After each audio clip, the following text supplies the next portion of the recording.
বন্ধুরা, আজকের খবরটা শোনার পর একদিকে যেমন আমাদের গর্ব হবে, তেমনি অন্যদিকে চীনের জন্য এটা ভীষণই বড় মেজর সেটব্যাক হতে চলেছে। কারণ গ্লোবাল লেভেলে তাদের দোকান বন্ধ করার জন্য এখন টাটা সামনে এসেছে, যে এই দিশায় প্রথম পদক্ষেপ নিয়ে ফেলেছে। দেরি হলেও ভারত ট্রায়ালের অ্যানাউন্সমেন্টের সাথে 5G দিশায় প্রথম পদক্ষেপ নিয়ে ফেলেছে। রিলায়েন্স জিও থেকে শুরু করে এয়ারটেল, ভিআই, এই সমস্ত কোম্পানি এখন নিজের কোমর বাঁধছে।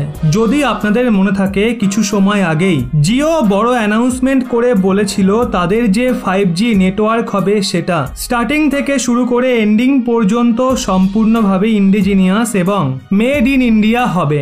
এখন জিও তো জিওই 5G টেকনোলজিকে ডেভেলপ করার জন্য তারা আমেরিকান কোম্পানি কোয়ালকমের সাথে মিলে প্রায় 8GB পার সেকেন্ডের থেকে বেশি স্পিড সম্পন্ন 5G নেটওয়ার্ক ডেভেলপ করে ফেলেছে। কিন্তু এয়ারটেল জিওর সব থেকে বড় কম্পিটিটর, সেই রেসে জিওর থেকে যেন বেশি পেছনে না পড়ে যায় তার জন্য সে সহায়তা নেয় টাটার।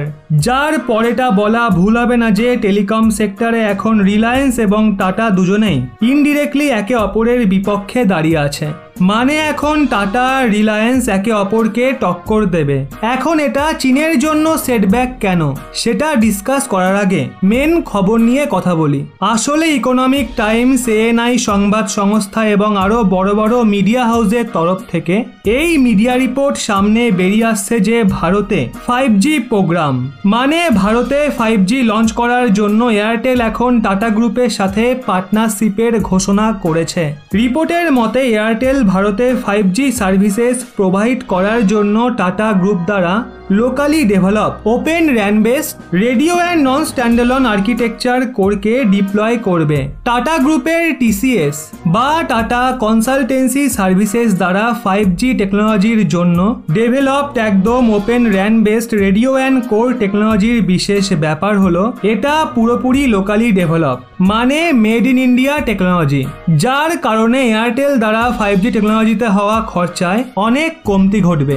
অবশ্য আপনাদের জানানোর জন্য বলি, এয়ারটেল স্বয়ং এই কথাটা ঘোষণা করেছে আর বলেছে তারা ভারতে core and technology based 5G networking launch করতে চলেছে, যার পাইলট প্রজেক্ট জানুয়ারি 2022-এ শুরু হবে। এক্সপার্টদের মতে এয়ারটেল প্রথমে ইউরোপিয়ান কোম্পানি এরিকসনের সাথে টাই আপ করার কথা ভাবছিল, কিন্তু শেষমেশ 5G ট্রায়ালের কিছু সময় আগে টাটা টিসিএস এর সাথে যাওয়ার সিদ্ধান্ত এই জন্য নেয় যাতে টক্করে রিলায়েন্স জিও নিজের 5G নেটওয়ার্ককে মেড ইন ইন্ডিয়া নেটওয়ার্কের ট্যাগ লাগিয়ে প্রমোট করছে সেটাকে কাউন্টার করা যায়। কারণ জিওর 5G network end to end locally developed, এর জন্য এয়ারটেলকেও টাটা কনসালটেন্সি সার্ভিসের সাথে যাওয়ার সিদ্ধান্ত নিতে হয়। এয়ারটেলের সিইও তার স্টেটমেন্টে জানান এয়ারটেল টাটা গ্রুপের সাথে পার্টনারশিপ করে ভীষণই খুশি আর ভারতকে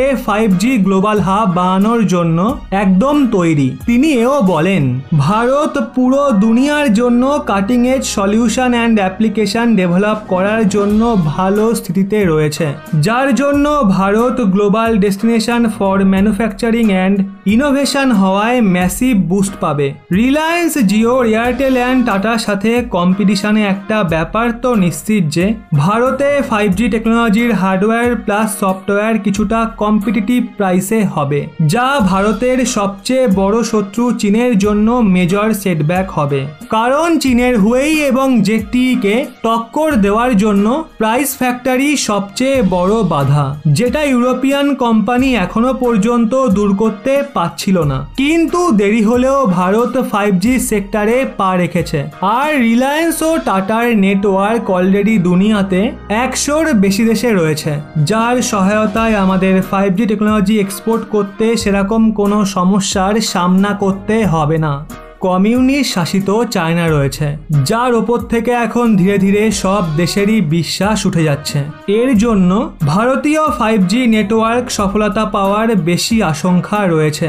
যাই হোক, ইন্ডিজিনিয়াস এবং পুরোপুরি মেড ইন ইন্ডিয়া 5G টেকনোলজিকে ডেভেলপ করার জন্য আমাদের সবার রিলায়েন্স জিও এবং টাটার ওপর গর্ব হওয়া উচিত। দুজনেরই ভারতের জন্য অনেক যোগদান রয়েছে, কিন্তু আপনি এই দুজনের মধ্যে কাকে বেশি পছন্দ করেন, রতন টাটা নাকি মুকেশ আম্বানি? তা অবশ্যই নিচে কমেন্টে জানান।